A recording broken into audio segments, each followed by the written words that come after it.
Assalamualaikum warahmatullahi wabarakatuh. Welcome back to my channel. Masih bersama saya Mama Obay. Masih di Cermat, cerita horor masyarakat. Malam ini kita kedatangan narasumber yang akan menceritakan pengalaman horornya. Dengan siapa, Kang? Kang Agus. Kang Agus. Jadi gimana, Kang, cerita horornya, Kang? Jadi ceritanya semenjak pertengahan 2015, tepatnya di Dusun Cipancu, Tegalwaru, Cilamaya Wetan. Waktu itu saya lagi duduk sendiri, tepatnya jam 4.30. Begitu saya ketiduran, terus saya bermimpi didatangi sosok cewek bermuka Cina gitu, cuman nggak tahu datangnya dari mana. Saya tidak tahu. Di dalam mimpi itu saya didatengin, dia membawa uang koin logam Cina sama padi yang masih belum jadi beras gitu. Yang masih utuh padi gitu. Masih gabah gitu. Iya, masih gabah gitu. Ujarnya, kata dia, "Ini siapa?" Kata saya. "Ini siapa?" Saya kan nggak ngerti, dia sambil bilang bahasa dia gitu, bahasa Cina lah ya. Kalau yang pastinya sih kalau di bahasa sayanya gitu, "Udah ambil aja, buat kamu, buat makan kamu," gitu. Oh iya, saya terima dong. Begitu saya terima, terus saya terbangun. Begitu terbangun, pas saya kebangun itu, saya kan langsung ke bak mandi gitu ya, untuk buang air kecil gitu. Dan ternyata ya nggak biasanya gitu, kalau wangi sabun mandi kan pasti ciumnya sabun gitu ya, Harum gitu. harum gitu lah. Kalau ini beda, kayak semacam bau kembang-kembang gitu, kembang-kembang Bali gitu, semacam kayak Kenzo Bali gitu, bunga-bunga di Bali lah gitu. Wah, kata saya, apa mimpi saya jadi beneran apa gimana? Dia datang gitu, kasihan sama saya untuk membantu hidup ekonomi saya gitu. Iya. Saya sih nggak mikir ke situ ya, namanya juga mimpi gitu. Begitu saya, udahlah, lupain, mungkin ini mimpi biasa.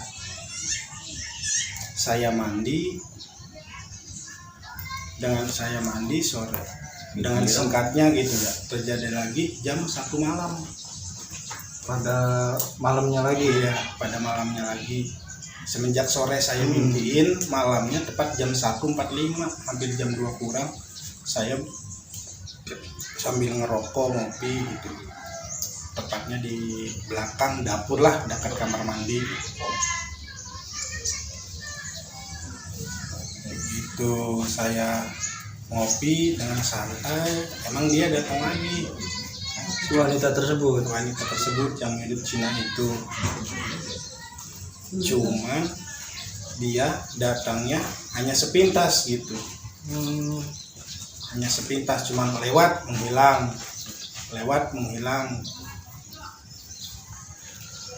Pas saya cek ke kamar mandi lagi, nggak ada siapa-siapa.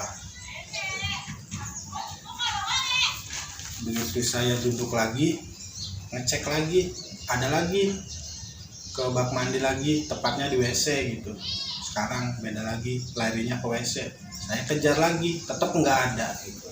Oh, jadi begitu Kang Agus masuk, dia nampak apa gimana? Dia nampakin enggak, cuman dia kayak semacam pakai baju putih gitu, dengan cepat gitu, iya. hilang Pintas cepat, pintas ya gitu, dengan cepat. cepat sepintas gitu. Terus kan saya kan bilang, ya udah kalau mau di sini, iya bener mau membantu saya atau ingin menolong saya nggak apa-apa. Yang penting enggak terjadi apa-apa sama anak saya, sama saya sendiri.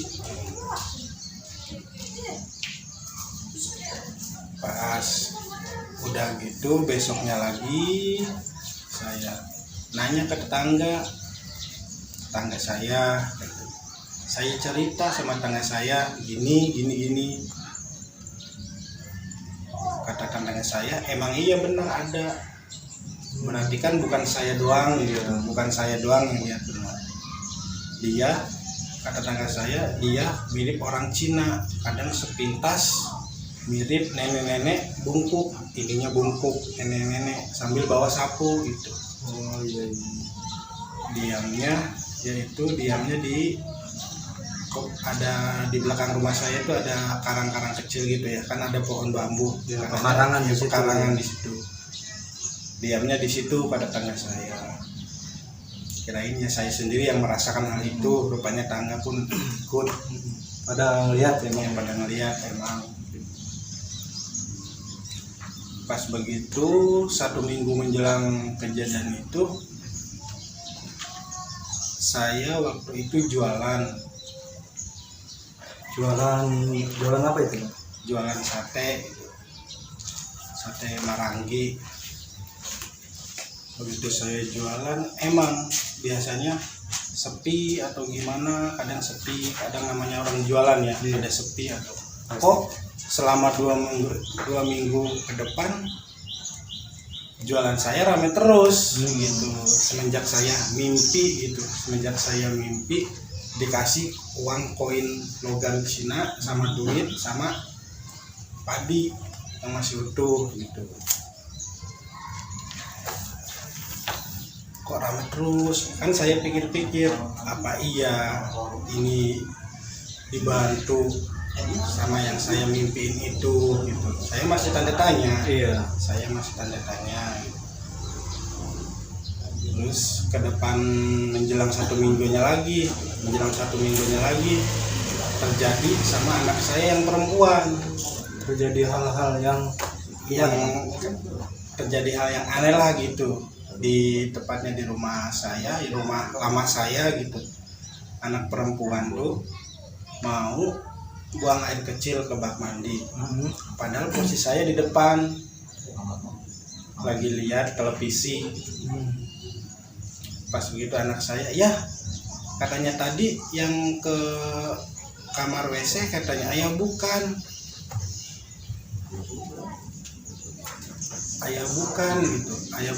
kata anak saya, ayah tadi di sini aja Ser, nggak kemana-mana. Enggak, tadi kada ada yang masuk tadi kamar WC. Oh, jadi kayak ngeliat Kang Agus Iya, ke WC. masuk ke situ. Padahal Kang Agus lagi ada di depan gitu. Iya, masuk. Begitu saya cek ke lokasi kamar mandi, apa iya anak saya lihat sesuatu terus menyerupai saya gitu. Begitu saya cek, rupanya nggak ada. Pas nggak ada apa-apa Sel, kata saya, nggak ada apa-apa. Iya katanya, kata anak saya ujarannya, tadi lihat ayah masuk ke situ, tapi pas lihat Rizal ke depan katanya ayah di depan TV katanya. Iya, jadi di situ aneh dong, ya, aneh dong. Iya. Terus saya pikir-pikir lagi, nggak habis pikir saya harus gimana, apakah mengganggu keluarga saya atau enggak gitu ya. Pas saya nanya-nanya lagi sama orang bisa lah, ujarnya gitu. Iya. Maksudnya bukan orang bisa lah gitu, saya nanya-nanya. Sebut ininya paranormal Bang. Iya, paranormal gitu. Saya nanya-nanya, ini mah hantu tersebut tuh emang baik katanya. Udah jangan kamu usir katanya. Enggak, dia enggak mengganggu. Cuman hantunya apa? Lihat kamu katanya, lihat saya, maksudnya lihat saya, lihat kamu katanya. Itu kasihan. Terus lama-lama cinta sama kamu hantunya. Gitu. cinta sama kamu. Begitu. Oh iya emang kenyataannya gitu ya. Saya sih nggak 100% lah percaya gitu ya, nggak 100%. Pas saya pulang lagi tepatnya jam 9 malam, saya mendengar ada yang nyanyi-nyanyi di kamar mandi tersebut. Oh, jadi yang cewek tadi atau gimana, Bang? Iya, yang cewek tadi. Cuman yang denger saya aja, anak saya, istri saya nggak mendengar. Cuman yang denger saya aja. Yang denger saya aja. Kan saya kan heran gitu ya, kok saya sendiri yang mendengar suara orang nyanyi gitu. Iya. Pas saya cek ke lokasi ke bak mandi tersebut, saya ngomong aja dengan sepintas, saya lantang saya gitu maksudnya. Kalau iya, kata saya, kedatangan maksud di situ baik, saya terima baik. Tapi kalau ada maksud hal yang lain-lain atau menyakitkan, maaf, jangan di sini, bukan di sini tempatnya. Gitu. Bolehlah suka sama saya atau kasihan sama saya, tapi nggak seperti ini. Saya takut sendiri. Iya, jadi sampai abang ketakutan. Iya, saya ketakutan sendiri. Terus menjelang beberapa kedepannya gitu ya, pas habis saya ngomong kayak gitu di bak mandi tuh, begitu saya bak mandi, emang 1 bulan enggak ada apa-apa. Oh, pas waktu Bang Agus bilang kayak gitu 1 Iya. bulan lagi nggak ada apa? Enggak ada apa-apa. Terus kata tetangga lagi, bilang lagi, tadi malam saya lihat ada nenek-nenek bawa sapu, ininya bongkok. Terus saya tanya, melihatnya dengan posisi apa? Cewek cantik apa nenek-nenek? Pertama saya ngelihat nenek-nenek, lihat saya nenek-nenek bawa sapu. Udah saya biarin aja katanya. Saya masuk ke dalam, terus saya keluar lagi. Begitu saya keluar lagi, dia ada duduk di depan pintu katanya. Cewek cantik, bajunya putih, mirip orang Cina. Oh, kata tetangga Bang Kata Agus. tetangga, iya, kata tetangga saya gitu. Terus saya tanya, yang benar? Iya katanya. Kok bisa muncul lagi ya? Padahal udah 1 bulan nggak pernah muncul gitu. 1 bulan nggak pernah muncul gitu. Begitu kata tetangga saya, ya itu mah katanya mungkin kamu tadi bilang apa. Enggak sih, saya nggak bilang macem-macem, bahkan mengusir pun saya enggak. Kalau kasihan sama saya, suka sama saya, enggak apa-apa, saya terima. Yang penting jangan ganggu saya. Selama sebulan dia enggak ngeganggu,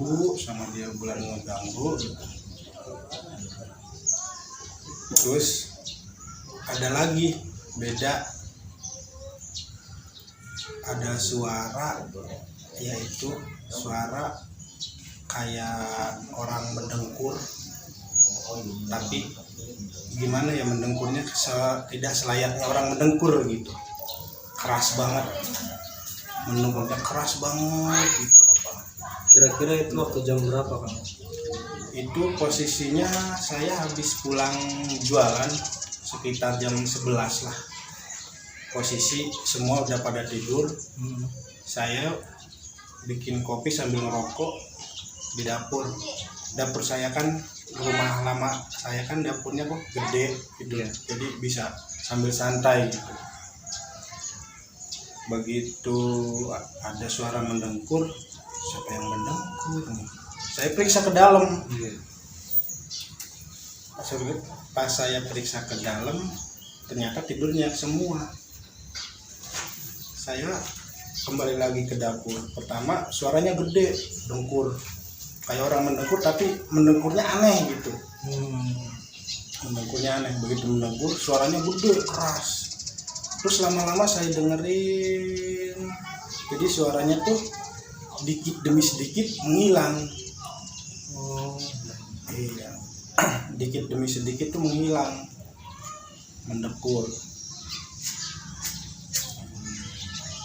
Pas gitu saya koreksi lagi, ada apa ya, apa makhluk lain gitu ya. Kalau segitu rumah saya kan istilahnya rumah lama, bangunan lama, angker lah gitu, angker. Pas kejadian itu orang mendengkur tuh, saya kan menyelidiki lagi, ini ada apa lagi nih, kata saya. Begitu saya koreksi lagi,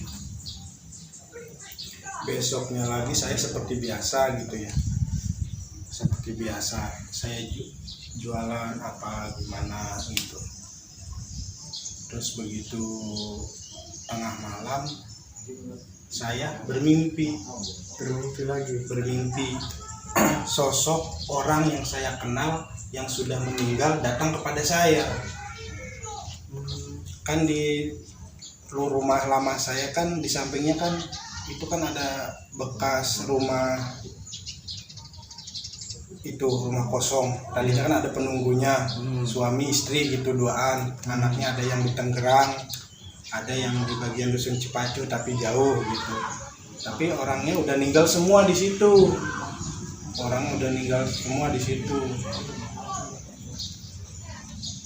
Begitu tengah malam di mimpi saya didatengin, namanya kalau enggak Bapak Sugema alias Bapak Sugeng. Saya didatangin mimpi orang tersebut, orang yang saya kenal.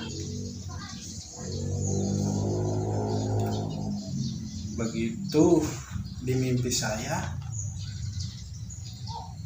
dia bilang pakai baju putih, dia pakai peci putih, kan orangnya gemuk, datang ke mimpi saya.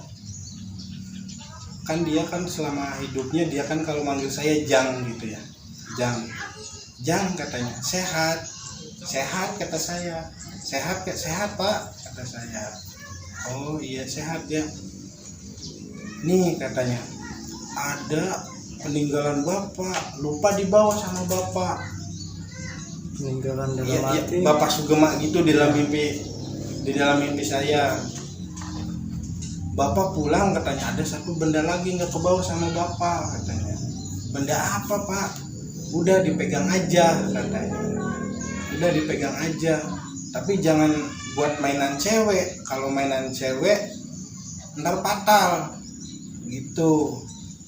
Pak Sugema tuh, alias Pak Sugeng tuh, emang selama hidupnya sama saya sempat akrab sih. Bahkan dia sempat dibapakan sama saya gitu, maksudnya sempat dibapakan sama saking saya. akrabnya sama kakang gitu. Iya. Emang barangnya kayak gimana Pak? Di belakang rumah ada, kan ada bekas sumur katanya, ada bekas sumur, bekas sepi tank yang nggak dipakai, cari aja di situ. Itu barangnya kira-kira seperti apa? Cari aja di situ.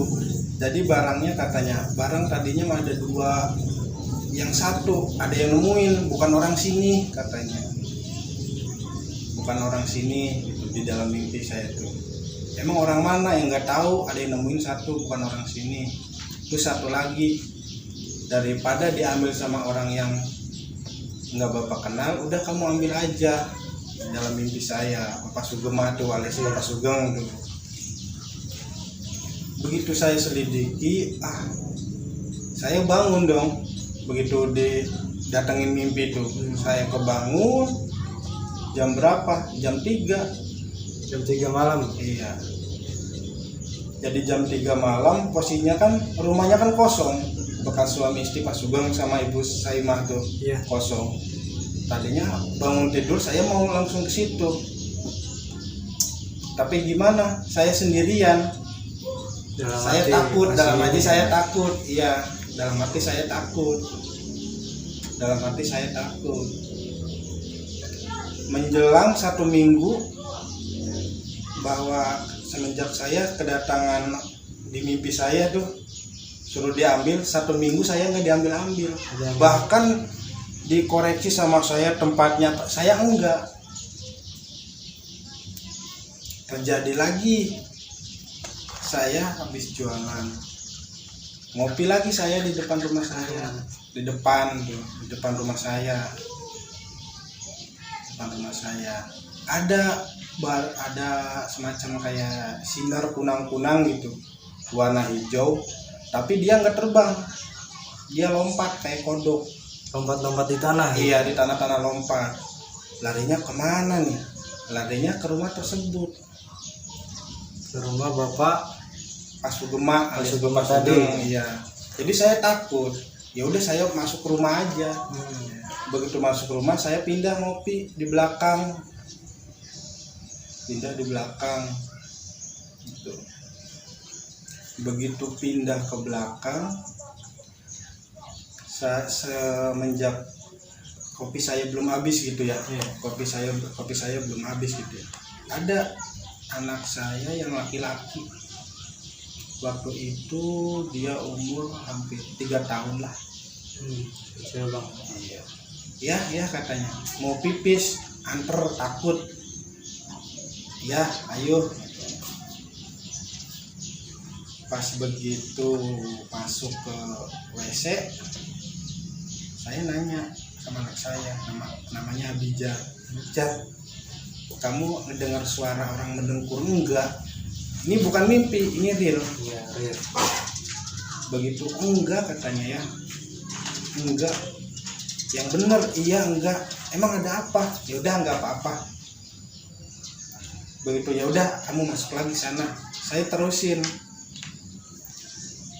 terusin bikin kopi lagi, saya ngerokok lagi gitu. Menjelang habis ngopi ada 3 menit atau 4 menitan lah, muncul lagi batu tersebut, semacam kayak kunang-kunang hijau tapi lompat-lompat. Tadi kan di depan. Iya, sekarang Saya terus dari depan kan udah ngilang kemana, saya nggak tahu, saya nggak kejar. Pas saya ngopi di belakang lagi, dia muncul lagi di dalam rumah Kang Agus. di dalam rumah. Di dalam rumah. Iya, di dalam rumah. Begitu muncul dia lompat-lompat kayak katak hijau, saya kejar. Takut tidak takut lah, maunya apa sih di dalam mimpi saya gitu. Saya kejar, larinya kemana? Di dekat WC rumah saya kan, bak mandi sama WC kan beda. Iya. Beda kamar gitu. Kalau bak mandi rumah lama yang saya tungguin. Kalau WC gitu. Larinya ke WC. Begitu larinya ke WC, saya tangkap dong. Begitu saya tangkap, tadinya begitu saya tangkap, lompat dia. Begitu lompat, saya dipegang tangan satu, pas tangan 2 alhasil dapat. Jadi semenjak saya dapat tuh begitu, dia nggak nyala lagi. Apaan? Jadi saya tuh sambil lompat-lompat saya tubruk tuh ya. Begitu tubruk saya dapat, nggak bersinar lagi. Saya langsung lari ke dalam rumah ke situ. Sambil dibawa di depan TV. Iya, langsung dibawa di depan TV. Pas saya buka hasil, ternyata cincin. Iya, ternyata cincin. Dan sampai sekarang cincinnya saya nggak pernah pakai. Tapi sekarang masih ada kan? Tapi sekarang masih ada. Hasil saya bawa, Simpan gitu ya. simpan. Tapi saya nggak pernah pakai. Takutnya kan gimana gitu.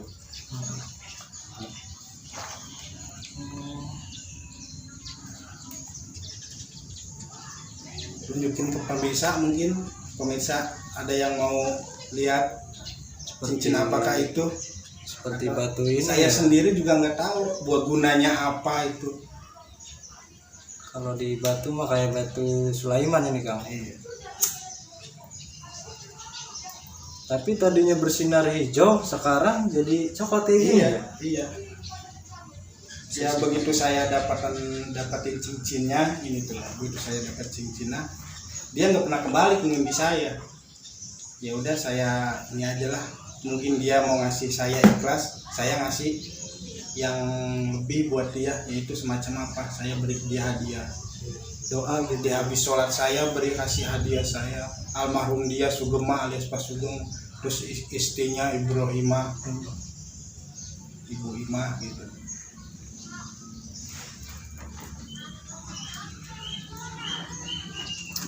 Kita ya kembali lagi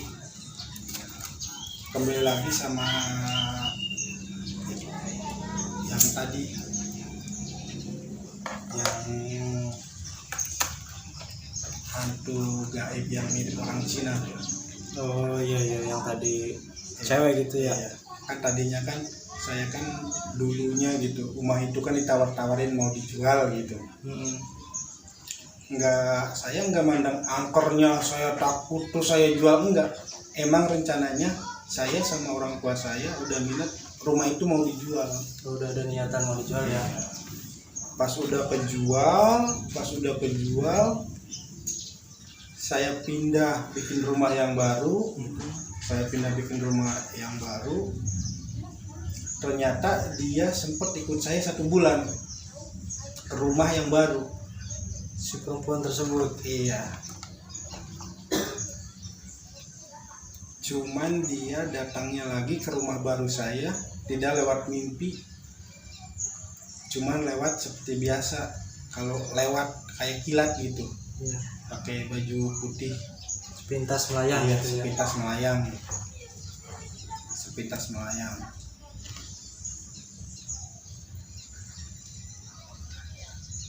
Menjelang 1 minggu dia ikut saya. Memang ada kejadian aneh di rumah baru saya menjelang 1 minggu. Aneh apa itu Bang? Jadi keanehannya, waktu itu kan rumah kan saya udah jadi rumah baru. Begitu udah kan saya kan sempat beli motor Beat gitu. Iya. Beli motor Beat gitu. Itu anehnya yang cewek tuh namanya Gisel, anak saya. Mau ke bak mandi ke rumah baru saya, ke bak mandi, katanya ada cewek duduk di atas motor. Ada cewek dari motor. Iya, ada cewek duduk di atas motor.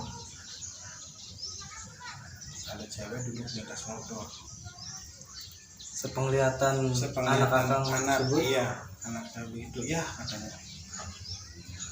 Tadi malam lihat enggak? Lihat apa? Ada duduk di atas motor, cewek bajunya putih. Mukanya gimana? Mukanya ketutupan, rambutnya panjang. Oh jadi rambut semua gitu Bang ya. Iya, rambutnya panjang. Begitu kejadian itu, semenjak anak saya lihat, saya berpikir lagi, masa? Padahal udah beberapa bulan nggak ikut saya. Masa saya pindah ke rumah baru, dia ngikutin. Gitu. Menjelang waktu ke depan 2 hari 3 hari, saya penasaran. Saya sambil bawa rokok gitu iseng, sambil main ke bekas tetangga rumah lama yang lama gitu. Saya nanyain lagi, kan dia kan bisa gitu, maksudnya dia kan bisa semacam paranormal lah, semacam paranormal. Saya tanya, Mak, kenapa di sini yang wanita milik Cina cantik ngikut ke rumah saya yang baru? Terus kata tetangga saya, kamu izin enggak waktu keluar dari rumah situ? Emang saya nggak izin. Oh nggak izin. Nggak izin maksudnya kalau kasarnya gitu ya. Maaf, ini rumah mungkin cukup sampai di sini. Saya mau pindah tempat gitu. Saya mau pindah tempat. Enggak. Terus kata tetangga saya, udah izin aja kamu situ katanya. Itu begitu saya masuk sendirian, saya bilang, saya udah pindah. Ini hidup kan berpindah-pindah, kata saya. Mungkin ini alam saya, ya di situ alam itu. Gitu. Kenapa sih harus ikutan? Gitu. Terus begitu saya pamit, udah di sini aja, nggak apa-apa, nggak bakal ada yang ngeganggu katanya. Meskipun saya pindah, rumah udah dijual, jangan ikut saya. Begitu saya izin kayak gitu, ya udah nggak ngikut lagi. Alhamdulillah Sampai gitu. sekarang alhamdulillah. Nggak ganggu lagi ya. Iya. Ya mungkin cukup sekian cerita pengalaman saya gitu di rumah lama saya gitu. Apa yang bisa diambil hikmahnya bang? Diambil ikan saya cuman bisa ngomong, kita hidup di dunia harus bisa saling memandang atau saling menghormati terhadap makhluk yang beda dunia, Beda dunia, beda alam gitu. beda alam. Ya beda alam. Cukup sekian dari saya, terima kasih.